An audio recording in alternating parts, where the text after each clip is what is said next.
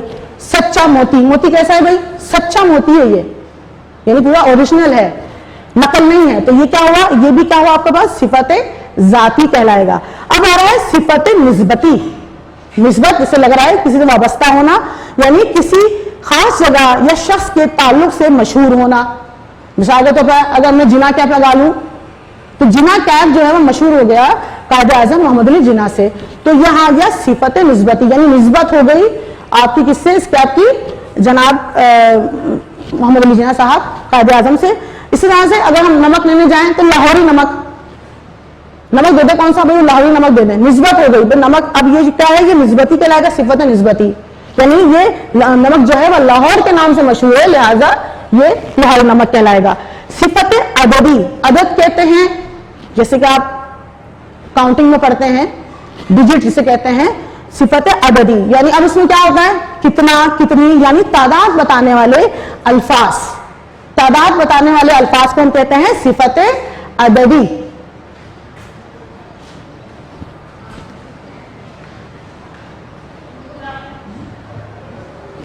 صفت عددی، کتنا، کتنی، یعنی تعداد بتانے والے الفاظ کو صفت عددی کہا جاتا ہے۔ مثلا جیسے ہم قرآن کے بتائیں، قرآن میں کتنے پارے ہیں؟ قرآن میں 30 پارے ہیں، 30، اب عدد آ رہا ہے تو یہاں پہ کیا ہو جائے گا؟ یہ صفت عددی کہلائے گا۔ بھائی اسکول میں فنکشن ہوا، کتنے لوگ تھے؟ بھائی ہزاروں لوگ تھے، ہزاروں، یہ بھی اب تعداد کو ظاہر کر رہا ہے، تو لہٰذا یہاں اس کو کیا بولیں گے کہ یہ صفت عددی ہے۔ اسی طرح سے اب جو لاچوتی صفت آ رہی ہے وہ ہے صفت مقداری۔ صفت مقدار جسے پتہ چل رہا ہے کہ یہ کوانٹٹی کو ظاہر کر رہا ہے، ایسے الفاظ جو مقدار کو ظاہر کریں وہ صفت مقداری کہلاتے ہیں۔ مثلا زیادہ پانی، جیسے کہ بک میں دیا گیا آپ کے، وہ زیادہ پانی، 1 کلو چاول، آدھا کلو گھی، اس طرح سے یہ آپ کے پاس آ جائے گا صفت مقداری۔ اچھا، اس صفت سے ریلیٹ تمام کام جو ایکسرسائز مشق کا کام ہے وہ آپ کے پاس اسکول سے پرووائڈ کیے گئے سولوشن میں صفحہ نمبر 22 پر موجود ہے۔ صفحہ نمبر 22 پر آپ کو دیا گیا ہے، تو یہاں سے آپ تمام کام پہلے پڑھیں گے، سمجھیں گے، سمجھنے کے بعد اپنی کاپی میں تحریر کریں گے۔ مثال کے طور پر صفتوں کے بارے میں بتانے کے بعد انہوں نے سوال کیا پہلے کہ اس میں صفت اور اس کی اقسام تحریر کریں، تو آپ کا سوال جواب پورا تحریر ہوا ہے، یہاں سے آپ اپنی کاپی میں سوال جواب آفٹر یعنی ٹائٹل پیج بنانے کے بعد آپ نے سوال جواب کو تحریر کرنا ہے۔ اس کے بعد سوال نمبر 7 یہاں پہ آ رہا ہے، جملوں میں استعمال ہونے والی اقسام صفت کے نیچے لکیر ڈرا کرنی ہے، لکیر کھینچنی ہے، یعنی خط کشید کرنا ہے آپ کو اس کو پہلے، اور اس کے بعد ان کا نام بھی لکھنا ہے کہ یہ کون سی صفت ہے، آیا یہ صفت ذاتی ہے، آیا نسبتی ہے، آیا عددی ہے، یہ آیا مقداری ہے۔ لہذا یہاں پہ جملے دیے گئے ہیں آپ کو، جیسے 7 گز کپڑا، پہلے تو آپ کو کیا کرنا ہے؟ پہلے آپ کو یہاں بتانا ہے، جملے آپ کے پاس دیے گئے ہیں بک میں صفحہ نمبر 26-27 پر، میں نے بازار سے 7 گز کپڑا لیا، اور انہوں نے آپ کے پاس سولوشن میں تمام کام آپ کو بالکل سالو کر کے دیا گیا ہے، آپ نے چوز بھی کر لیا کہ اس میں صفت کیا ہے، آپ نے صفت یہاں دیکھیں پوائنٹر میں دیے ہیں، الگ دیا میں ہے 7 گز کپڑا، بتا دیا کہ یہ صفت کو یہ الفاظ ظاہر کر رہے ہیں۔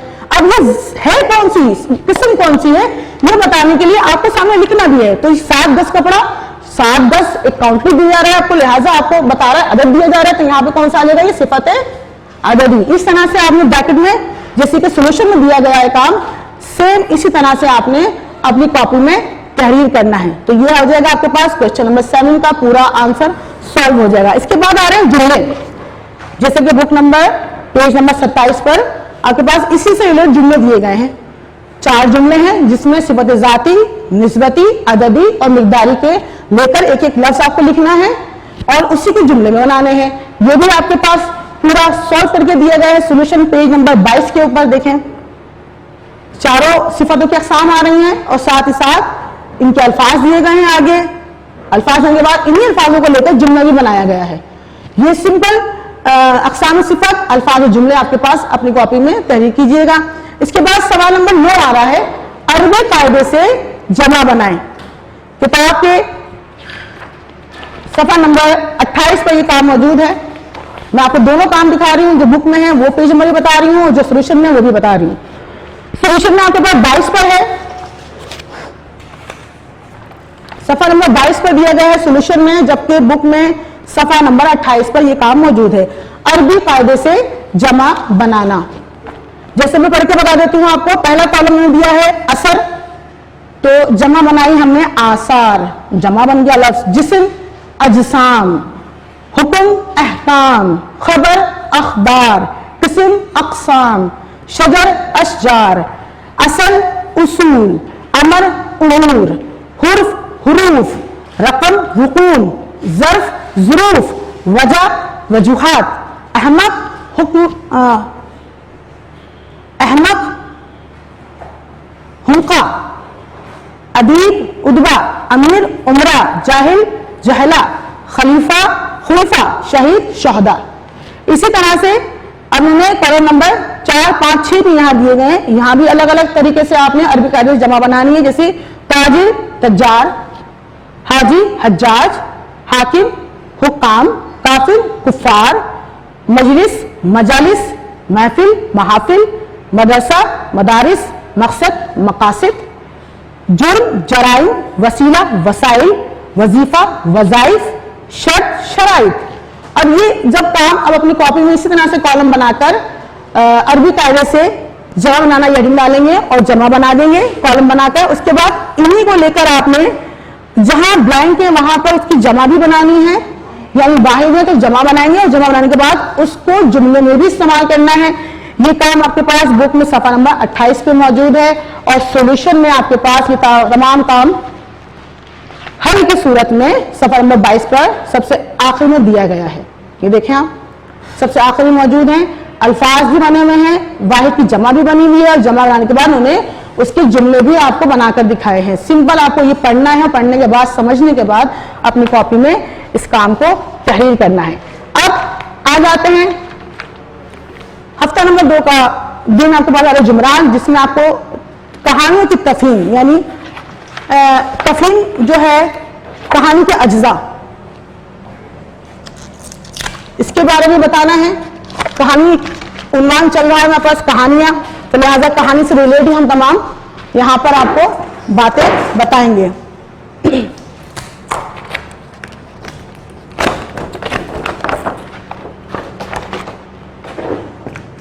کہانی کے اجزاء. تفہیم, جیسا کہ میں نے کلاس 4 میں آپ کو بتایا تھا, تفہیم کا مطلب ہوتا ہے سمجھنا. اور سمجھنا کیا ہے؟ کہانی کے اجزاء. مثال کے طور پر کسی بھی چیز کو بنانے کے لیے آپ کو کچھ مختلف چیزوں کی ضرورت پڑتی ہے. مثال کے طور پر اگر ہمیں چائے بنانی ہے تو چائے بنانے کے لیے اس کی اجزاء کی ضرورت پڑے گی. ہمیں دودھ بھی چاہیے, ہمیں پتی بھی چاہیے, ہمیں چینی بھی چاہیے. تو لہٰذا یہ جب سب چیزیں ملیں گی تو پھر ہمارے پاس کیا آئے گی, اصل میں چائے بن کے آ جائے گی. تو یہ چائے اب سنگل ایک چیز سے خالی دودھ ہو چائے نہیں بن سکتی, اگر خالی پتی ہو چائے نہیں بن سکتی. لہٰذا ہمیں ان تمام چیزوں کو ملانے کے بعد جو ملاپ سامنے آئے گا وہ چائے کہلائے گی. لہٰذا یہاں پر آپ کو بتایا جا رہا ہے, سمجھایا جا رہا ہے کہ کہانی کے اجزاء کیا ہوتے ہیں, کہانی کن کن چیزوں سے مل کر بنتی ہے. تو پہلا یہاں پہ آ رہا ہے عنوان, ٹاپک, عنوان. یعنی کہانی کا آپ نے دیکھا ہوگا ہر کہانی کا, ہر فلم کا اپنا ایک نام ہوتا ہے. اسی طرح سے ہر کہانی کا نام ہوتا ہے. کہانی کا نام جو کسی کردار, واقع یا مرکزی خیال میں مبنی ہو سکتا ہے, مثلا چچا افلاطون, حادثہ وغیرہ وغیرہ. تو یہ کیا ہے, کسی بھی کہانی کو لکھنے سے پہلے آپ کو ہمیشہ اس کا نام پہلے سوچ لینا ہے کہ ہم یہ کہانی کس طرح سے کس عنوان کو لکھ رہے ہیں. ٹھیک ہے. اس کے بعد آ رہا ہے پس منظر, یعنی ہر کہانی کے پیچھے بیک گراؤنڈ ہوتا ہے اس کا. پس منظر کیا ہے, کہانی کے واقعات کب اور کہاں وقت پذیر ہوا, یعنی کس جگہ پر دنیا میں, کس علاقے میں, کس ملک میں, کس شہر میں وہ کہانی وہ واقعہ روح پذیر ہوا, یعنی کہاں پر یہ رونما ہوا ہے. لہٰذا اس جگہ کا آپ نے نام لکھنا ہوتا ہے, اس جگہ کے بارے میں بتانا ہوتا ہے. کب ہوا, زمان حال, یعنی ماضی میں ہوا, مستقبل میں ہوا یا حال میں ہوا. زمان حال آتا ہے اس میں. کہاں ہوا, مطلب آیا بستی تھی, جنگل تھا, ویران تھا, بیابان تھا, کیا تھا. لہٰذا یہ تمام چیزیں کس میں آ جاتا ہے, پس منظر میں آ جاتا ہے. یہ آپ نے تمام شو کرنا ہے, بتاتے ہیں. اس کے بعد آتا ہے نقطہ نظر, پوائنٹ آف ویو کیا ہے, پوائنٹ آف ویو کیا ہے آپ کا. کہانی کس کے زمانے میں بیان کی جا رہی ہے, اب اس میں بھی 3 لوگ آتے ہیں. مصنف اپنی زبانی بیان کر رہے ہیں, یعنی جو لکھنے والا ہے وہ اپنی زبانی بیان کر رہا ہے کہانی. دوسرا کسی راوی یعنی اندیکھا بیان کرنے والا, وہ صرف بیان کر رہا ہے لیکن کون بیان کر رہا ہے آپ کو یہ پتا نہیں ہوتا, اسے کہا جاتا ہے راوی. ٹھیک. آپ کہانی کے کسی کردار کی زبان میں, یعنی آیا جو فلم آپ بنا رہے ہیں, جو کہانی سٹوری آپ لکھ رہے ہیں, اسی میں سے کوئی کردار بیان کر رہا ہے. تو یہ 3 اس میں آپ کے پاس پوائنٹ آتے ہیں. ان تینوں میں سے کون کہانی بیان کر رہا ہے یہ آپ کو بتانا, چوز کرنا ہوتا ہے. اس کے بعد ہے کردار. ہر فلم میں, ہر ڈرامے میں, ہر چھوٹے موٹے آپ جو ٹیبلو بھی کرتے ہیں اس میں بھی کچھ کردار ہوتے ہیں, کریکٹرز ہوتے ہیں. ٹھیک ہے نا. اسی طرح کہانی میں بھی کریکٹرز ہوتے ہیں. وہ کریکٹر الگ الگ طرح کے ہو سکتے ہیں, انسان ہو سکتے ہیں, جانور, بے جان چیزیں, مثلاً سورج, چاند, دیو مالائی, یعنی تصوراتی, مثلاً دیو پریوں والی کہانیاں جو آپ پڑھتے چلے آ رہے ہیں, ان میں بھی کردار ہوتے ہیں. تو کردار کا ہونا, ایکٹ کون کر رہا ہے, کون وہ ڈائلاگس بولے گا, تو اس کے لیے آپ کو کردار بھی چوز کرنے پڑتے ہیں. لہٰذا یہاں پر جو چوتھا پوائنٹ آ رہا ہے وہ ہے کردار. کردار کے بعد ہے خاکہ. واقعات کی ترتیب, یعنی آغاز کیسے ہوگا, مسئلہ کیا ہمیں اس میں بیان کرنا ہے, اور اس مسئلے کا حل بھی دینا ہے. آخر میں مسئلے کا حل بھی دیتے ہیں, اور حل کرنے کے بعد اس کا انجام, کہ آخر میں نتیجہ نکلا کیا. صحیح. تو یہ ہے خاکے کے یہ 4 مسئلے آ جاتے ہیں, 4 پوائنٹ آ جاتے ہیں. پہلے کا آغاز, جیسے میں نے یہاں بتایا, واقعہ ترتیب کیسے دیں گے جی. کبے کے پاس پنیر ہے, کبے کے پاس پنیر ہے, مسئلہ کیا ہے, لومڑی بھوکی ہے. مسئلہ کیا ہے بھائی, پنیر کبے کے پاس ہے اور لومڑی کیا ہے, بھوکی ہے. حل کیا ہوگا, وہ کوے کی جھوٹی تعریف کرتی ہے, کوہ بیوقوف بن کر منہ کھول دیتا ہے. انجام کیا ہوتا ہے جی, لومڑی کامیاب ہو جاتی ہے, یعنی لومڑی کا جو ہے وہ پیٹ بھر جاتا ہے, اس سے کوے کا جو پنیر کا ٹکڑا ہوتا ہے وہ مل جاتا ہے. تو یہ کیا ہوتا ہے, کہانی کا انجام ہوتا ہے. اسی طرح سے ہمارا نقطہ عروج, جسے ہم کلائمیکس بھی کہتے ہیں, جو ہر سٹوری میں بہت اہمیت رکھتا ہے. کلائمیکس کیا ہے بھائی, نقطہ عروج. کہانی کا سب سے اہم حصہ جسے کلائمیکس بھی کہتے ہیں, یہ کہانی کے شروع میں آ سکتا ہے, یا درمیان میں آ سکتا ہے, یا آخر میں بھی آ سکتا ہے. صحیح. آخری جس کا ہو رہا ہے وہ ہے مرکزی خیال. وہ کیا ہے, مرکزی خیال. کہانی کا بنیادی نقطہ, یعنی یہ جو آئیڈیا میرے دماغ میں آیا کہانی لکھنے کا, یہ نقطہ کہاں سے اٹھا تھا, وہ جو ہے مرکزی خیال کہلاتا ہے. جب نہ یہ خیال میرے ذہن میں آتا نہ میں کہانی لکھتا. جب تک خیال نہیں آئے گا تب تک ہم یہ پورا والا کام ہم نہیں کر سکیں گے. لہٰذا پہلا جو آتا ہے وہ ہے مرکزی خیال. کہانی کا بنیادی نقطہ مرکزی خیال کہلاتا ہے. مثلاً ہمدردی کرنا اچھی بات ہے, مثلاً ہمدردی کرنا اچھی بات ہے, خوشامد ایک بری عادت ہے. امید ہے کہ آپ کو یہ تمام کام سمجھ میں آ گیا ہوگا. اسی سے ریلیٹ اب میں آپ کو تھوڑا سا ہوم ورک دوں گی. گھر کا کام پہلے ویڈیو سے لیتے ہیں. ویڈیو سے جو میں آپ کو سوال دے رہی ہوں یہ آپ کو سولوشن میں نہیں ملے گا. آپ کو ایک پیراگراف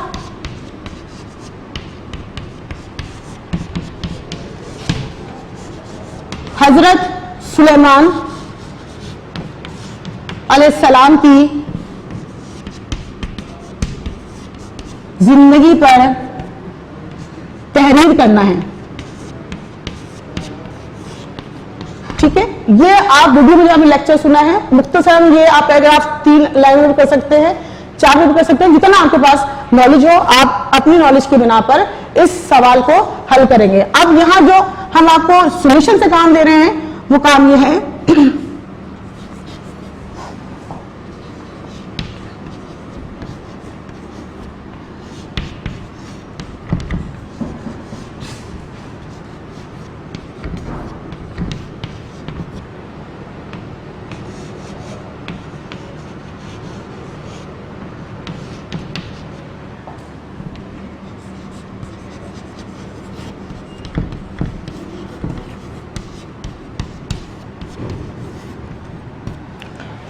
تمام کام آپ نے سولوشن کا اپنی کاپی میں تحریر کرنا ہے. تحریر کرنے کے بعد جو آپ کو ڈائیوری جاری ہے سولوشن سے وہ یہ ہے کہ قصہ سلیمان علیہ السلام کا مشقی کام, یعنی اس کے الفاظ معنی, اس کے سوال جواب, اس کے جملے وہ آپ کو یاد کرنے ہیں. امید ہے کہ آج کی تدریس آپ کو سمجھ میں آ گئی ہوگی اور انشاءاللہ اگلی کلاس تک کے لیے اجازت دیجیے گا. اپنا خیال رکھیے گا. اللہ حافظ.